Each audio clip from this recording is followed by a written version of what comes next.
بسم اللہ الرحمن الرحیم۔ السلام علیکم ڈیئر اسٹوڈنٹس، کیا حال ہے؟ امید ہے سب ٹھیک ہوں گے۔ اور اذان کے بعد کی دعا جو ہے میں نے کل آپ کو دی تھی، امید ہے آپ یاد کر چکے ہوں گے۔ آج ہم اس کا جو ہے ریٹن ورک کریں گے سبق اذان کے، ٹھیک ہے؟ اذان کے بارے میں معلومات مکمل کریں، ٹھیک ہے؟ تو سب سے پہلے خالی جگہ پر ہے اذان دینے کا فیصلہ ڈیش کے بعد کیا گیا۔ کس کے بعد کیا گیا؟ ہم نے پڑھا تھا نا، ہجرت کے بعد، جب حضرت محمد صلی اللہ علیہ وسلم مکہ سے مدینہ ہجرت کر کے آئے تو یہاں پر مدینے میں ہجرت کے بعد یہ فیصلہ کیا گیا کہ اذان دینی چاہیے نماز کے لیے۔ تو اس بلینک میں کیا آتا ہے؟ اذان دینے کا فیصلہ ہجرت کے بعد کیا گیا، ٹھیک ہے؟ ڈیش کو اللہ نے خواب میں اذان سکھائی۔ کس کو سکھائی تھی؟ حضرت عبداللہ بن زید کو۔ حضرت عبداللہ بن زید کو اللہ تعالیٰ نے خواب میں اذان سنائی تھی، سکھائی تھی۔ پھر نمبر 3، آپ صلی اللہ علیہ وسلم نے حضرت ڈیش سے اذان دینے کو کہا۔ کس کو کہا؟ حضرت بلال رضی اللہ تعالیٰ عنہ کو، جس کی آواز بہت پیاری تھی۔ حضرت بلال رضی اللہ عنہ سے اذان دینے کو کہا۔ پھر ہے اذان اسلام کا سب سے خاص ڈیش ہے، کیا ہے؟ شعار ہے، سب سے خاص شعار ہے۔ پھر ہے اذان دینے والے کو کیا کہتے ہیں؟ ڈیش کہتے ہیں۔ کیا کہتے ہیں؟ مؤذن کہتے ہیں۔ کیا کہتے ہیں؟ مؤذن کہتے ہیں۔ پھر ہے فرض نمازوں کے لیے اذان دینا کیا ہے؟ سنت ہے۔ کیا ہے؟ سنت ہے کہ فرض نمازوں کے لیے اذان دی جائے۔ پھر ہے ایکٹیویٹی، اذان یاد کرے، گھروں میں جانے کے بعد جب بھی اذان کی آواز سنائی دے تو اس کا جواب دیں۔ تو نوٹ کریں اس ہفتے آپ کتنی بار اذان کے دوران خاموش رہے، ٹھیک ہے؟ تو ڈیلی بیس پہ 5 دفعہ اذان ہوتی ہے، تو 5 دفعہ ہمیں خاموش رہنا چاہیے۔ تو ہم کیا لکھیں گے کہ 5 دفعہ، ٹھیک ہے؟ ڈیلی بیس پہ دنیاوی کام چھوڑے، کتنی دفعہ؟ 5 دفعہ۔ اذان کا جواب دیا کتنی دفعہ؟ 5 دفعہ، ٹھیک ہے؟ تو یہ کیا ہے؟ اس کا وہ ہے کمپلیٹ کرے ایکٹیویٹی ہے۔ پھر نیکسٹ پیج پہ جائیں۔ نیکسٹ پیج پہ سوال ہے، اذان کی کلمات کو ان کی درست جوابات کے ساتھ ملائے، ٹھیک ہے؟ اذان کی کلمات اللہ اکبر کو اسی کے ساتھ ملائے ہیں۔ پھر اشہد ان لا الہ الا اللہ کدھر ہے؟ نیچے آئے ادھر۔ تو یہ پینسل سے اور شارپنر سے یہ کیا ہے؟ رولر سے اس طرح اس کو ملائے۔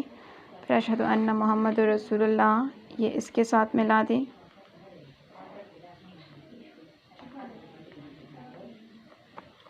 پھر حی علی الصلاۃ کدھر ہے؟ حی علی الصلاۃ،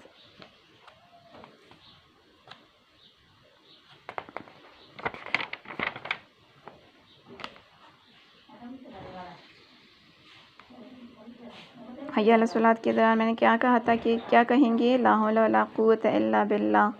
تو آپ یہ اس کے ساتھ ملا لیں، ٹھیک ہے؟ اس طرح حی علی الفلاح کے ساتھ بھی کیا بولتے ہیں؟ لا حول ولا قوت الا باللہ، تو یہ اس کے ساتھ ملا لیں اس طرح۔ پھر اللہ اکبر اس طرح اس کے ساتھ، اور لا الہ الا اللہ کو لا الہ الا اللہ کے ساتھ ملا دیں، ٹھیک ہے؟ تو یہ ہمارے اذان کے 7 جو درست جوابات ہیں وہ اس کے ساتھ ہم نے ملا دیے ہیں۔ آپ لوگ بھی اسی طریقے سے اس کو کر لیں، ٹھیک ہے؟ پھر ہم اس کے بعد جو ہیں نیو چیپٹر پڑھیں گے۔ نیو چیپٹر ہے ہمارا حقوق العباد۔ حقوق العباد، حقوق حق کی جمع ہے اور عباد عبد کی جمع ہے، ٹھیک ہے؟ حق کا مطلب کیا ہے؟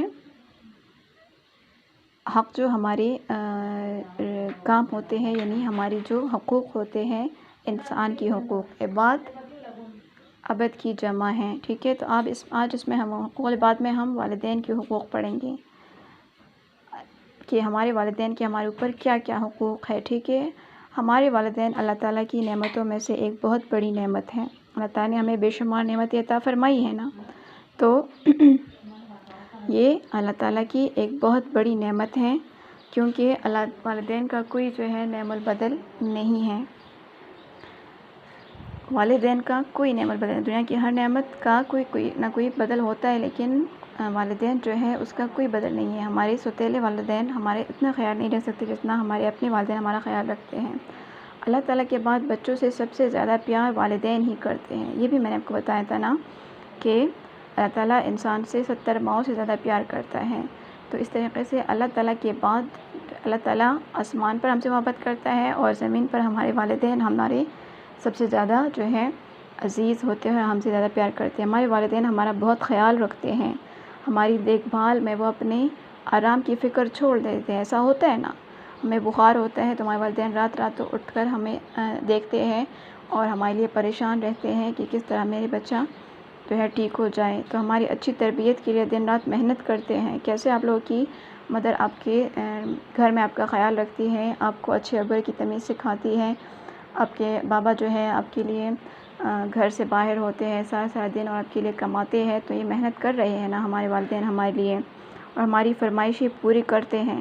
ہم جو بھی ڈیمانڈ کرتے ہیں، جو بھی خواہش رکھتے ہیں دل میں، تو وہ ہمارے لیے کون پورا کرتا ہے؟ ہمارے والدین ہی ہمارے لیے وہ سارے کام پورے کرتے ہیں. ہماری فرمائشیں پوری کرنے کے لیے وہ ہمیشہ محنت کرتے رہتے ہیں. ٹھیک ہے، ہمیں چاہیے کہ ہم ان کے ساتھ اچھا سلوک کریں، اچھا رویہ اختیار کریں، ان سے نرمی سے بات کریں، ان کی ہر بات مانیں اور ان کی خوب خدمت کریں، ان کا بہت خیال رکھیں. ہر بات جو بھی کام کرنے کا وہ حکم دے تو وہ ہمیں کرنی چاہیے. ہمیں ان کے پیر دبانے چاہیے، ان کے گھر کے کام میں امی کی مدد کرنی چاہیے، تو ان کی خدمت میں آتا ہے ان کا بہت خیال رکھنا چاہیے. ہر وقت ان کی خوشی کا خیال ہمیں رکھنا چاہیے. ٹھیک ہے، اللہ تعالیٰ نے قرآن میں والدین کے ساتھ نیکی کرنے کا حکم فرمایا ہے. اللہ تعالیٰ فرماتا ہے کہ ہم اپنے والدین کو اف تک نہ کہیں. قرآن پاک کی ایک آیت ہے کہ تم اپنے والدین کو اف تک نہ کہو کہ یہ میں کام یہ نہیں کر سکتی، یہ نہیں کر سکتا، تو یہ بری بات ہے. اچھا، ہمیں اف تک نہیں کرنا چاہیے.